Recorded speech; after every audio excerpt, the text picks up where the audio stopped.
Black people don't often see a space for themselves in American theater.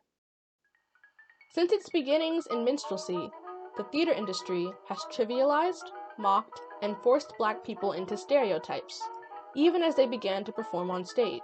You mean you're gonna let me watch up close? Jim Crow, you'll practically be right on the stage. Woo!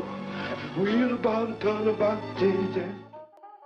Characters and tropes such as the Jezebel, Mammy, Magical Negro, and Token Black are heavily featured in works throughout the American theater canon and place severe limitations on the roles that Black actors are considered for today. The civil rights movement and Black arts movement of the 60s, however, brought attention to inequity in every aspect of American culture, including theater. Black artists and their allies began speaking up against the limited spaces they were forced into, while continuing to create spaces of their own. As the 70s and 80s passed, and white theater makers were pressured to find new ways to include people of color on their stages, it seemed the perfect solution was found in a new concept: colorblind casting.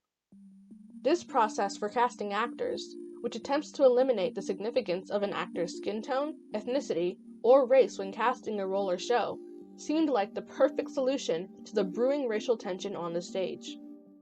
I am of a generation of actor where colorblind casting was the thing. And so of course in the 90s, everyone was like, oh my God, let's colorblind cast. This is the coolest thing to do. But even as the theater industry heralded this new method as a solution to all of their problems, actors of color, particularly Black actors, continued to struggle with the roles they were allowed to play. My experience when I was in high school in the 80s, my theater director he saw color and didn't see a way in which to use his students of color in productions. My school specifically did All My Sons, and I read the play as a 16-year-old girl and thought I'd be perfect for Anne. I didn't see the play as something that was outside of something I could do, but apparently that theater director did and said that I wasn't right for that show. Within the professional realm, I mostly auditioned for, things, unless it was Shakespeare, but even with Shakespeare, it was usually the smaller roles, that sort of thing. I did not have a lot of colorblind casting. Even as Black actors struggled, colorblind casting continued to gain popularity and became a staple of inclusive theater. But its disadvantageous effects are still felt by actors today, especially in the place where many young actors get their start and find their passion for theater: high school. For years, as Zaslowski's story shows, students of color have been forced to play maids, butlers, and stereotypes, if they're even cast at all. The most common excuse is that, when picking and casting shows for high school, something that must be considered that is not as big of an issue in the professional world is talent. In educational settings, because your students, who you have is who you have. You don't have an unlimited pool of people to choose from. So you have to go on ability, interest, and put everything else aside. This is why many school theater departments and directors claim to adopt a colorblind process when casting their shows. This has become part of the problem. Not only is colorblind casting largely ineffective, but it also still allows for racial biases to influence casting choices and the show as a whole. And these biases are affecting opportunities for Black students in our own communities. Known for its talented theater students and incredibly impressive mainstage musicals, Wilson High School is a perfect example of what high school theater can be. Kids from all over DCPS go to see their shows. But they are not without their drawbacks. In fact, just last year, at least 4 students quit the fall musical Matilda due to racial typecasting and biases.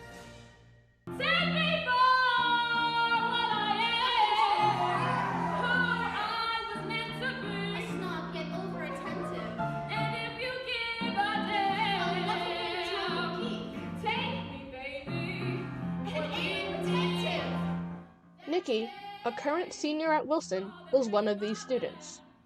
During her years at Wilson, she claims she has confronted the biases of her directors in every mainstage show. She felt the effects of this as early as the fall of her freshman year when the school produced Legally Blonde. I was the only freshman to get a call back, and I was really excited about that. And then I found out the only black character in Legally Blonde, Paulette, was the only role I went up for. And it was only me and this other senior black girl. During Legally Blonde, there was an article that came out about it being not racist but stereotypical, because the black girl says like "fussizzle" or something, and that made me go, oh, there was a reason why it was called back. In 2018, Nikki's sophomore year, the musical was Rent, chosen specifically because it would allow the director to cast the roles without regard to race. Still, Nikki was cast as Joanne, who is traditionally the only black woman in the main cast, going as far back as the original Broadway production. I'm not a Joanne. I just think personally she's not a character that like I resonate with or anything like that. She's very serious and very just not me. And I don't think that like if it had been a different musical and there had been another girl who was better at Joanne, I would have gotten the part. Another black girl who fit Joanne more, I would have gotten the part. And finally, in her junior year, Matilda was chosen, again, because it dictates nothing on race. Still, Nikki was cast as Lavender, a character played by a black girl in the movie and consistently by a person of color in the Broadway production. After 3 years of being restricted by her race, she decided that she had had enough. I think as soon as I got my role, I was like, I don't want to do this. Like, as soon as I got my role, I was very much like, because I knew what role I was going to get before the cast list came out. Like, my friends were before it came out, congratulations, Black best friends. And I was like, yeah. And so as soon as I got it, I kind of was like, I could be doing so much more with my time.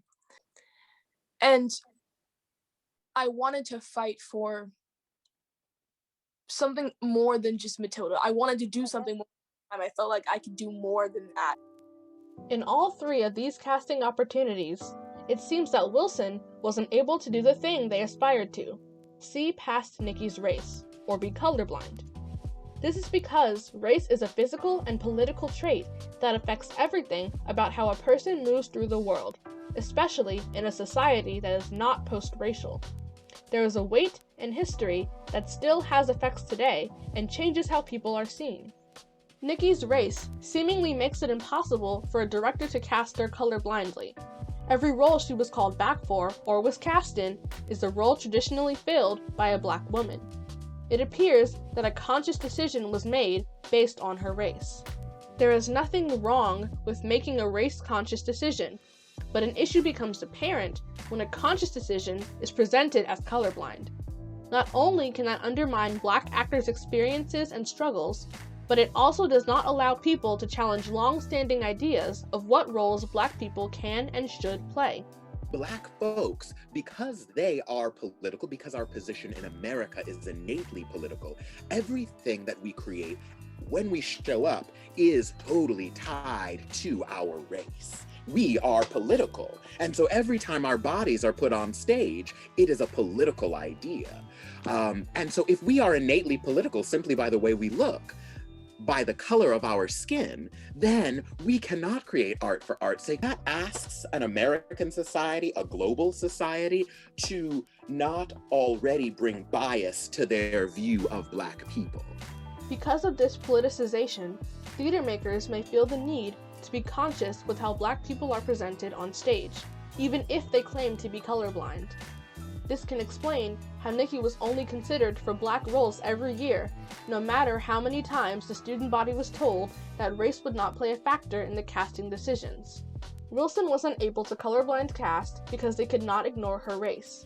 This is also why it can be much harder to find examples of successful colorblind casting. There is so much importance placed on race that it is impossible to not be conscious of it, even if you pretend to be blind. The next generation of theater workers are in high school. We will be the future of the industry, and there must be a mentality shift in order to ensure that young people are continuing the work already being done to further inclusion in theater. So what can be done? How can we end a cycle of attempted racial ignorance and address these issues? The first step is to not only acknowledge race, but to intentionally incorporate it into the shows we produce. which is already being done in both educational and professional theater. Color-conscious casting, which acknowledges, recognizes, and takes race into account, allows a production to not only understand how the race of an actor affects the audience's perception of the show, but also allows people of color more opportunities to perform a variety of roles, even if they were originally written for and performed by a white actor. Some of my favorite casting experiences have actually been color-conscious casting because the work was actually being developed with me in mind. As a director, when I am color-consciously casting, I think that I am very aware of the fact that I'm telling a visual story. And I think that so much of my work is built to honor the history and the stories of Black people. Even with limited choices, it is possible to be smart about the people put on stage and how they are presented. In school, for example, it is possible to be color conscious while still allowing everyone a chance to perform. It has been done before in our own community, at School Without Walls, when Zaslowski was finally able to put on the production of All My Sons she'd always wanted. When I was finally at a school where I was able to do it, I was like, okay, I'm going to do this play and I'm going to cast it that's reflective of our current world. And I did that consciously. So yeah, I had originally wanted the roles to be the love interest roles, Chris and Anne, to be an interracial couple. But that was my original intent because I wanted it to be seen as a struggle between two families and two ideals and everyone trying to achieve the American dream. I think that worked out because I feel like in some ways some other things were highlighted that I hadn't thought of that actually the color conscious casting did to the play. Though there is a long way to go, we can see steps being taken everywhere to improve these issues. At Wilson, students formed the group Labels Off in 2018 and put on shows that uplift diverse voices and allow all students an equal chance at every role. In the professional world, artists and organizations are bringing attention to these issues in a united front. People of color are still creating spaces for themselves and diversifying the stories being told on stage in the first place. Still, there is progress to be made. After Matilda, there was conflict as Nikki planned to direct the production of Aida, and the people of color left Peter and the Starcatcher, the main stage spring musical, to embrace the space created for them. And obviously, with theater shut down, the amount of progress that can be made professionally is limited. But, as long as we continue the conversation around race and put pressure on those in charge to make change, we will make progress. I am excited to see the ways in which this younger generation actually transform the theater space and move us even further forward. And I think that progress is never a thing that is linear, and it's never a thing that only moves forward. Progress actually requires movement backward to then dynamically move forward. And I think that that's what we're seeing right now, and that's what a younger generation is leading us towards. If you would like more information on racial equity in theater, or would like to support existing organizations, visit diversityintheater.card.co.